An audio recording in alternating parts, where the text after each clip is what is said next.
Straight Dominance without noise. The quiet power of precision. The definition of precision is the state or quality of being precise, which I don't like. And it also can be the ability of a measurement to be consistently reproduced. That's a pretty good one. The number of significant digits to which a value has been reliably measured. Let's just look up the word precise because this is not really giving me what I'm looking for here. I hate when they use the word in the definition or the root of a word in the definition. Definition of precise is clearly expressed or delineated or exact, as in performance, execution, or amount. Accurate or correct. Strictly distinguished from others. Distinctly correct in sound or meaning. Having determinate limitations, exactly or sharply defined or stated, definite. Those are the definitions of the word precise.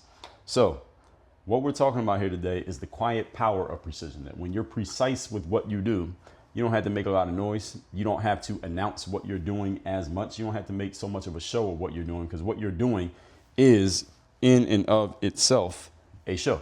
So we're going to talk about how when you're dominant in what you do, you don't need to do those things. No announcements whatsoever may even be needed. Other people will announce for you, because every moment and every person is going to know about it, see it, feel it, and eventually, again, they're going to do most of the announcing for you to the rest of the world without you having to say a word. So the question is, how would you like to be in that position? As the saying goes, when you are good at what you do, you tell the rest of the world that you're good. But when you are great at what you do, dominant at what you do, the rest of the world tells you. They do all the telling for you. So how do you get to that level? Point number one. Today's topic, once again, is dominance without noise, the quiet power of precision. Noise is the hallmark of the insecure. And when I say noise, let me be clear what I mean here. Noise does not mean anything that you say or putting yourself out there or advertising or marketing or telling people that you have something that is useful. That doesn't equate to noise, because you listen to this show. I advertise. I tell you about Work on Your Game University. I tell you about my books. I tell you about the things that I'm doing. I tell you how I have stuff that can help you out. I do this not only on this show, but on other platforms and in other mediums as well. That does not equate to noise. What I mean when I say noise here, this is a subjective term in this context. Noise is you making a ruckus and drawing attention to yourself in lieu of you actually performing and producing a result. In other words, it's a diversion from the result that you're not producing, is you making the noise.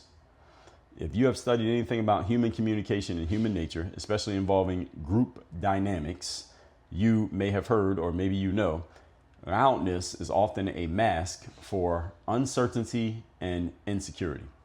Any of you who has been around enough and been around enough people, you know that when someone's really insecure and they're unsure of themselves, they often, instead of getting quiet, they actually do the opposite. They make a bigger show of how secure they may be or how certain they actually are, when they're actually masking the exact opposite. In human nature, whenever you see someone making a big show of a certain personality trait, that's often a cover up for the exact opposite truth about them. You ever known a person who always makes a big show of being really happy and really bubbly and everything's going great? Usually they're covering up the fact that it's the exact opposite. Anyone makes a big show, so this happens with men often, of pounding their chest and sticking their chin out and being very aggressive and making a show of being dominant and unafraid and being a threat to everybody else.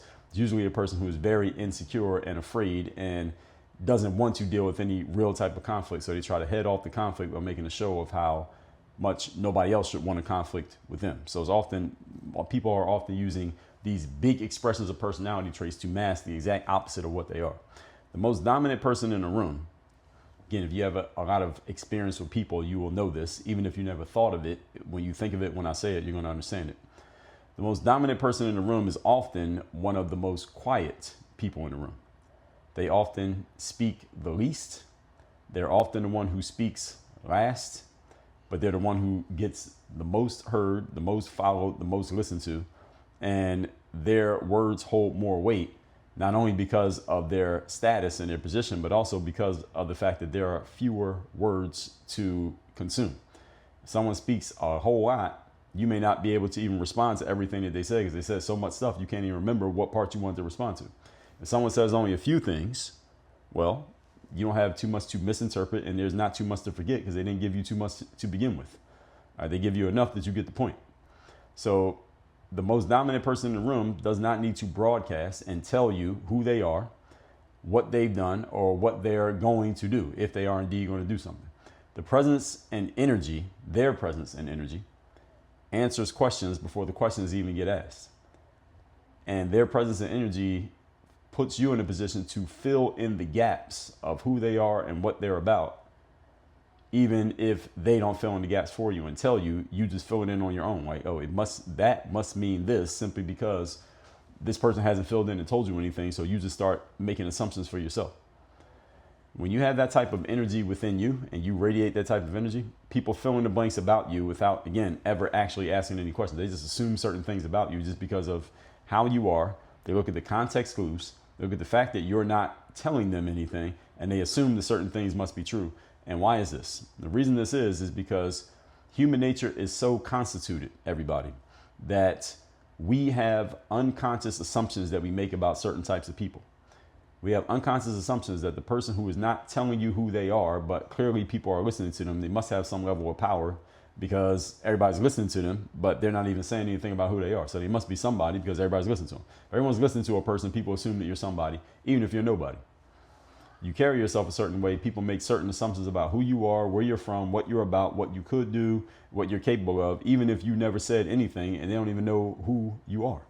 Just because the context clues they see, they say, okay, the last time I saw anything that looked like this, it was this. That must mean that what I'm seeing now must be the same thing, even if you're exactly the opposite of that. Has any of you ever had this happen and people make these assumptions about you? And they're not even true assumptions, but just based on what they saw, they're just filling in the gaps with stuff that they made up in their own minds. Often, interestingly enough, the things they make up in their own minds are things that actually benefit you if you don't even tell them. You don't even fix their false assumptions about you. For example, I was walking with my son. This is when he was maybe a year old. I think he was still in a stroller at this point. I believe he was still in a stroller, and I'm walking him in Miami. And a woman saw me. She was like a city worker. There was this park that I would walk my son through. She was a city worker. She was standing or sitting outside of the park, the entrance to the park. And I'm walking in. She had seen me before, but we hadn't had any conversation. But that particular day, I was close enough to her. We made eye contact. She decided to speak to me. And she asked me if I was an attorney, if I was a lawyer.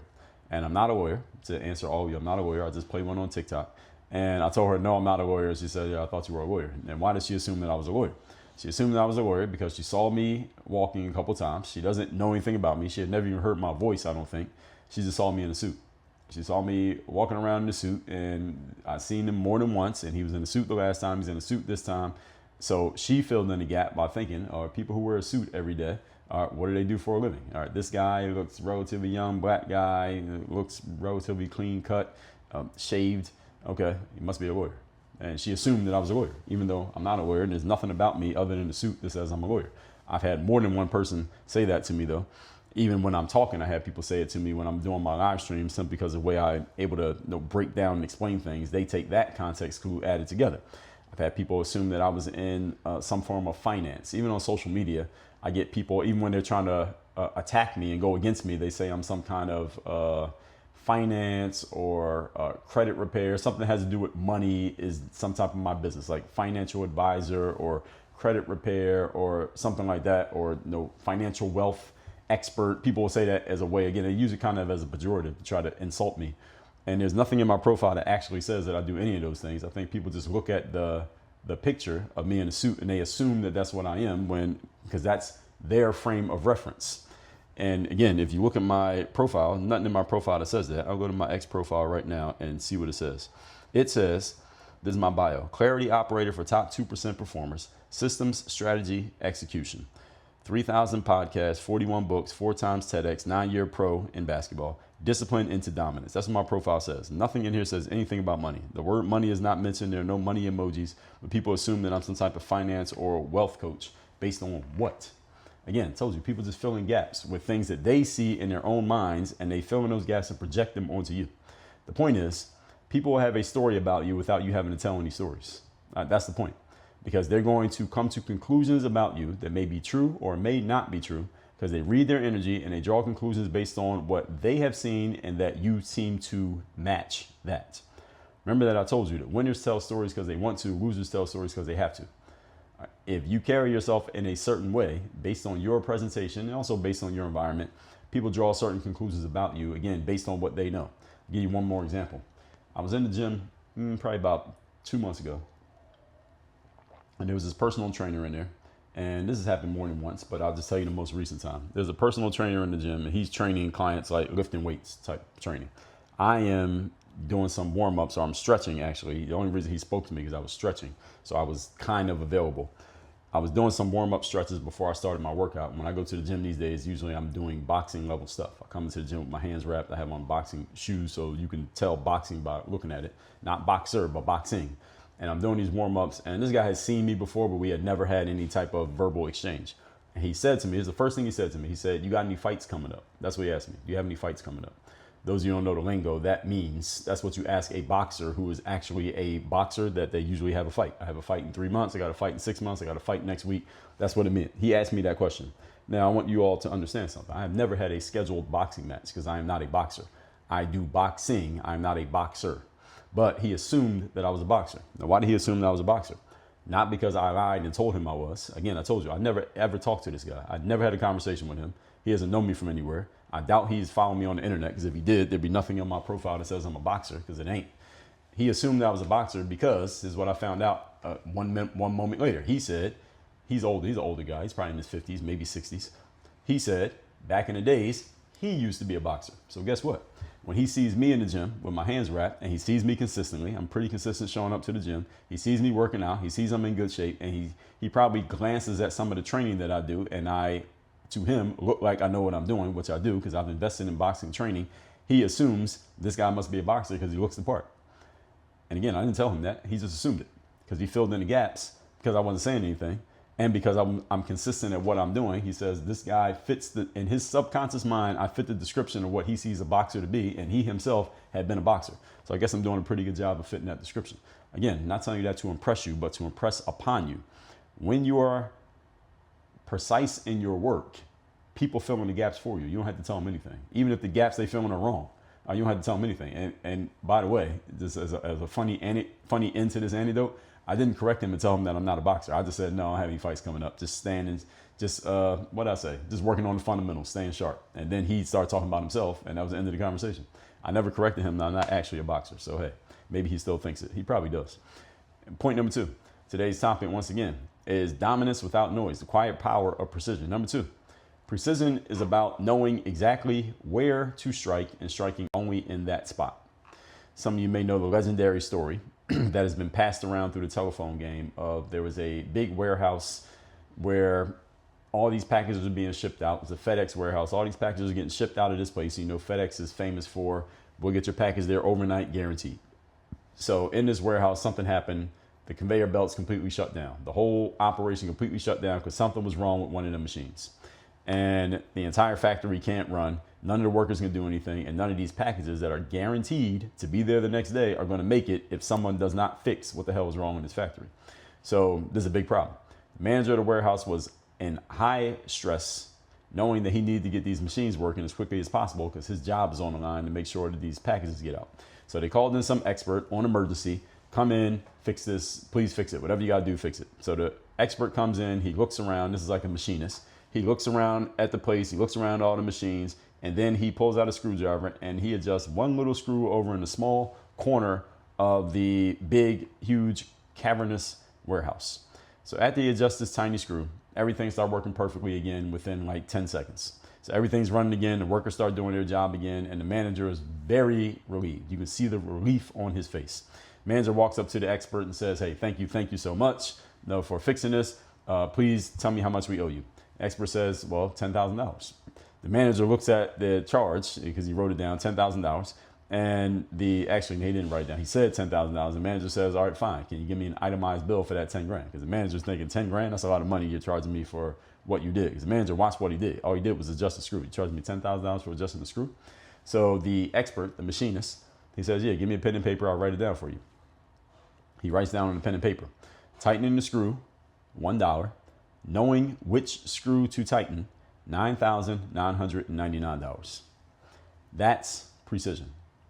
See, precision is not about, you put in more effort than everybody else and you out hustled the world. That's not precision. That's hustling. That's hustle porn, as we talked about. Most people waste a lot of time and energy trying to do everything and trying to do it as fast and as hard and as much as possible. There is a time when that is useful. That time is not all the time. Domination, folks, and precision is about knowing what to do and only doing that thing, regardless of how long it takes. And when I say regardless of how long it takes, that doesn't mean it's going to take you forever. Often it means it takes you significantly less time than when you're trying to do everything and do it as hard and as long as possible. In other words, it goes against the grain of what most of us have been conditioned into believing in Western society, which is you got to be working. Otherwise, you're not doing the right thing. You got to be just giving more effort.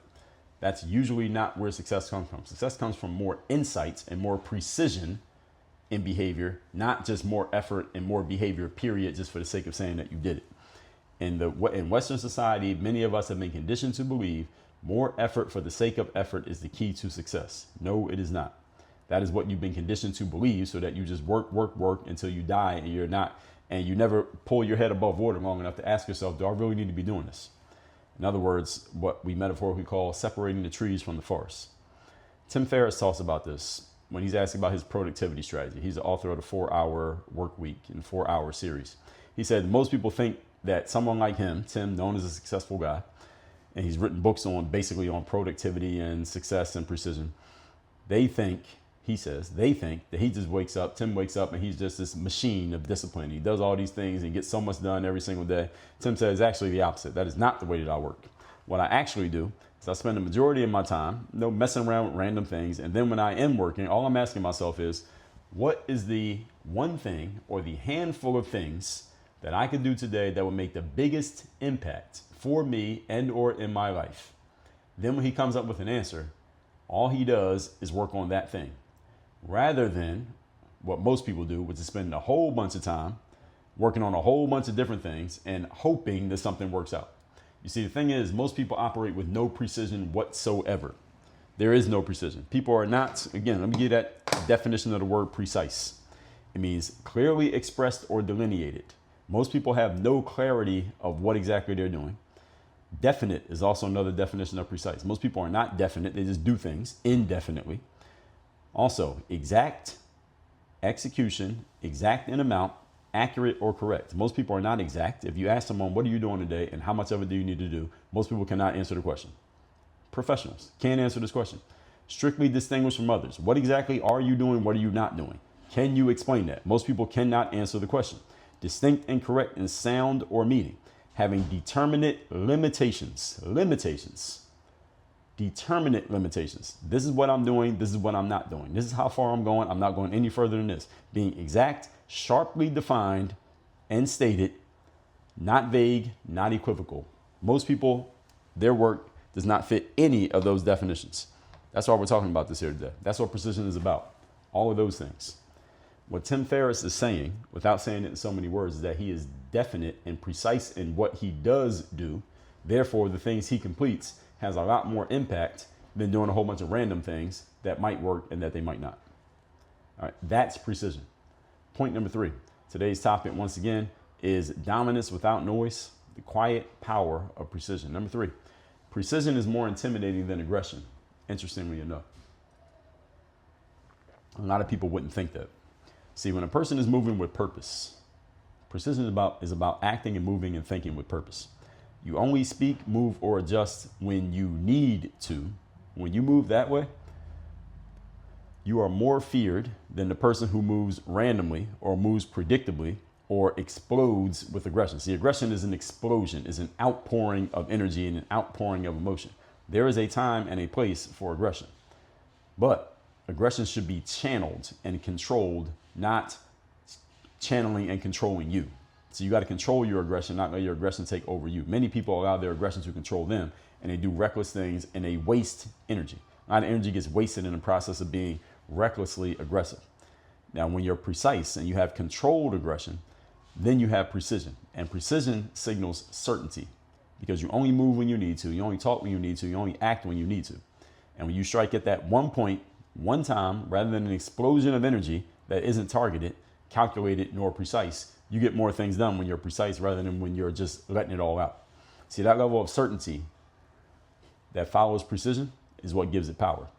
Precision has power because people notice you without you explaining yourself. See, when you're precise, you don't have to explain yourself. Your actions speak for you.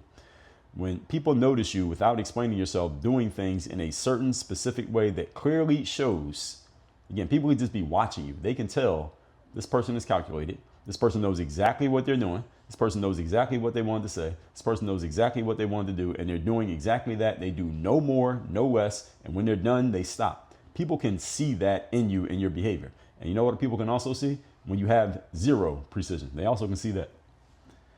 And do you think people ascribe different attributes to people who have one or the other? The answer is, of course they do. As I explained to you, the example I just gave you a few minutes ago, when I'm in the gym that I go to, I go early in the morning. And early in the morning, you get a lot of people who work with personal trainers because they want to get up early and get their workout in before they do everything else. So you see a lot of trainers in the gym in the early morning shift. I'm talking between the 5 and 6 o'clock hours, 5 and 7 o'clock hours. You see a lot of trainers in the gym with their clients, and you see the same people over and over and over again. And one thing that somebody like this trainer who spoke to me asked me if I had a fight coming up. One thing that I'm sure, I don't know because I don't talk to anybody. When I go to the gym, I don't talk to people. I don't go to the gym to talk. But when I go in the gym, I'm sure that trainer and other trainers probably assume they can see, not assume, but they can see the precision within me because they're in there with their clients. And see, their clients are at the gym because they have a trainer. I'm not in there with the trainer most of the time. I'm in there by myself. So when I'm in there by myself, I'm just as consistent as those people are with their clients. They're there because they have a client, and the client's there because they got a trainer. I'm there on my own volition. And that signals something. Again, I don't have to say it. I don't have to say anything. I don't have to even explain it to you what it signals. Because I'm in there all the time, on my own, by myself, talking to no one, getting mine in. I get in, do my stuff, get out. Talk to no one the entire time. That's precision. They notice it. And that's the reason why that trainer made that assumption about me that is an inaccurate assumption, but there's a reason why he made the assumption. It's a reasonable one. It's an inaccurate one, but it's also very reasonable because of what he sees. See, precision signals certainty. When you're precise and people see that certainty within you, they assume you really, really, really know what you're doing. They ascribe attributes to you that may not even be real simply because of what they notice. That level of certainty that follows precision gives you power. If you are shooting somebody with a gun, for example, one bullet in the right spot has a better chance of killing a person than 10 bullets shot randomly. Is this true or not? Any of you have ever been to a shooting range? I'm no skilled shooter, but any of you who's been to a shooting range knows one shot in the right spot does more damage than 10 shots in the wrong spot. Which one is more deadly? Everybody knows the answer, even if you never shot a gun before. So let's recap today's class. It says dominance without noise, the quiet power of precision. Noise is for the insecure. All right, this point number one. Noise is for the insecure. Dominant move with precision. You study anything about human communication and human nature, especially in group dynamics. Loudness is often a mask for uncertainty and insecurity. Quietness and precision is what people actually notice, even though everyone has to pay attention to the loud person. Eventually people tune the loud person out because they heard everything that you're saying and it starts to all blend in. But when you're precise and you're not giving anything away, that eventually draws more attention than the person who's trying to get everybody's attention. The person who doesn't try gets more attention than one who is trying. Number two, precision is about knowing exactly where to strike and striking only in that spot. This is the machine expert who comes in and screws in one screw and charges $10,000 because the bulk of that money was because he knew exactly which screw to fix, not because he went and fixed every screw. Number three, precision is more intimidating than aggression. Why? Because aggression is an outpouring of energy that often goes in all different directions. Most of it gets wasted. But when you're precise, you're hitting one spot, one time, at the right time, and in the right way. It has a much bigger impact than doing a whole bunch of random stuff and hoping that it works out, which is the way most people operate, also known as the spray and pray method. Instead, you want to use the precision method, which is what we've been talking about here today.